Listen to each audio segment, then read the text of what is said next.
أعوذ بالله من الشيطان الرجيم. بسم الله الرحمن الرحيم.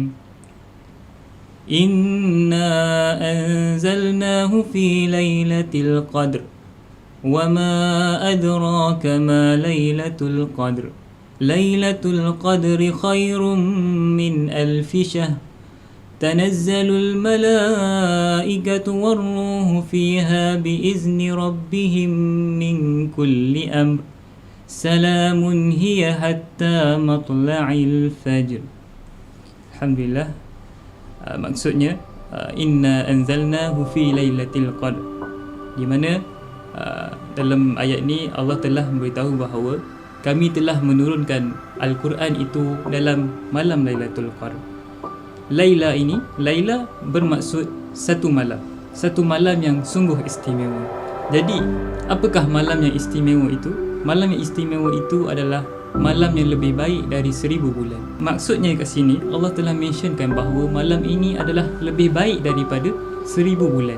Contoh, bukan hanya 1000, tapi lebih baik daripada 1000 bulan. Berbalik kepada ayat yang pertama, di mana Allah telah menyebut bahawa kami telah menurunkan Al-Quran dalam bulan Al-Qadar. Jadi, apa kena-mengenanya dengan Allah menyebutkan bahawa kami telah menurunkan Al-Quran dalam bulan Al-Qadar ini? Seperti mana sabda Rasulullah SAW, di mana Rasulullah memberitahu bahawa jika kamu membaca Al-Quran itu banyak kelebihannya. Salah satunya, jika kamu membaca satu huruf daripada Al-Quran itu bersamaan dengan 10 kali ganda pahala.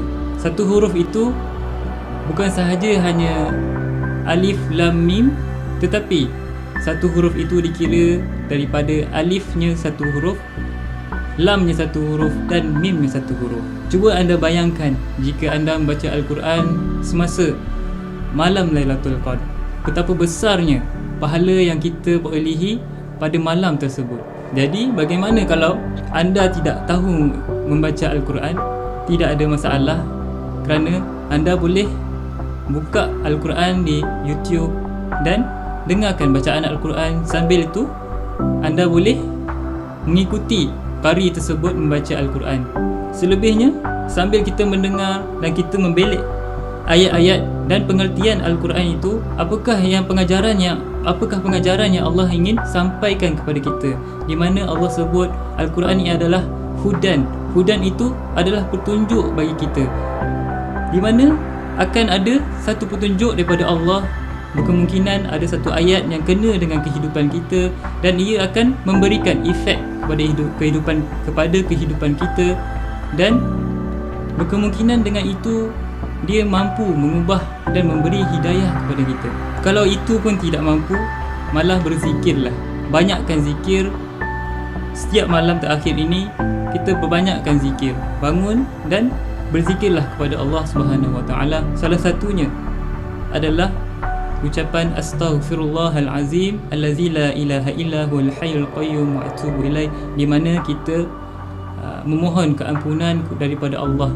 Seperti mana yang Rasulullah beritahu kepada kita, doa yang paling makbul adalah Allahumma innaka afuwun karim tuhibbul afwa fa'fu anna, di mana maksudnya adalah, ya Allah, engkaulah yang maha pengampun, engkaulah yang suka memberi pengampunan, dan kau ampunilah dosa-dosaku. Dalam masa itu kita berdoa sungguh-sungguh, kita minta kepada Allah, ya Allah, aku banyak melakukan dosa, aku banyak melakukan kesalahan kepadamu. Mungkin aku lalai sebelum ini dan mungkin aku jauh daripadamu. Adalah lebih baik jika kita bangun dan solat, dan saat sujud itulah kita paling dekat dengan Allah. Dalam sujud itulah kita mohon sungguh-sungguh kepada Allah Subhanahu Wa Taala untuk pengampunan kepada kita. Jadi apakah amalan Rasulullah SAW pada 10 malam terakhir? Rasulullah mengikat perutnya dan Rasulullah telah beriktikaf di masjid. Rasulullah akan masuk ke dalam masjid pada sebelum Maghrib malam 21 sehingga akhir Ramadan. Jadi bagaimana kalau kita yang bekerja ini tidak jadi masalah sebenarnya untuk kita masuk ke dalam masjid pada malam tersebut dan keluar pada setelah subuh kita boleh pergi ke tempat kerja. Itu tiada masalah sebenarnya bagi kita, di mana Rasulullah yang maksum ini pun melakukan amalan yang sungguh banyak sampai bengkak kaki. Bagaimana pula kita? Adakah kita hanya bengkak kaki dengan hanya membuat kuih raya, bengkak kaki kerana berjalan mencari baju raya? Adakah hanya itu yang kita mampu lakukan?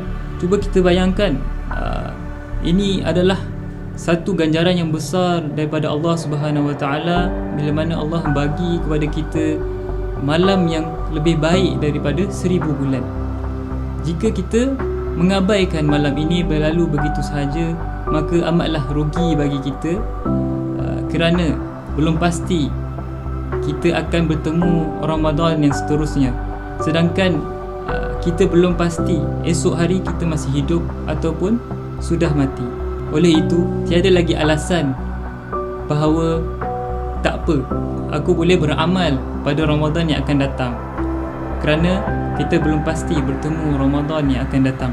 Seperti mana jika kita tidak mampu berlumba dengan orang soleh dalam melakukan ibadah, sebaliknya sekurang-kurangnya kita mampu untuk berlumba dengan pendosa untuk meraih pengampunan daripada Allah Subhanahu Wa Taala dalam mengejar 10 malam terakhir ini, untuk memohon sesungguh-sungguhnya kepada Allah dengan pengampunan yang sungguh-sungguh.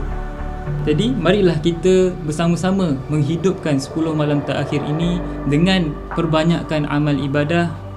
Tak ada masalah, pagi tu kita boleh mencari, membuat persiapan raya, dan malamnya kita fokus sungguh-sungguh untuk mencari malam Lailatul Qadar yang dijanjikan oleh Allah, di mana ia lebih baik daripada 1000 bulan.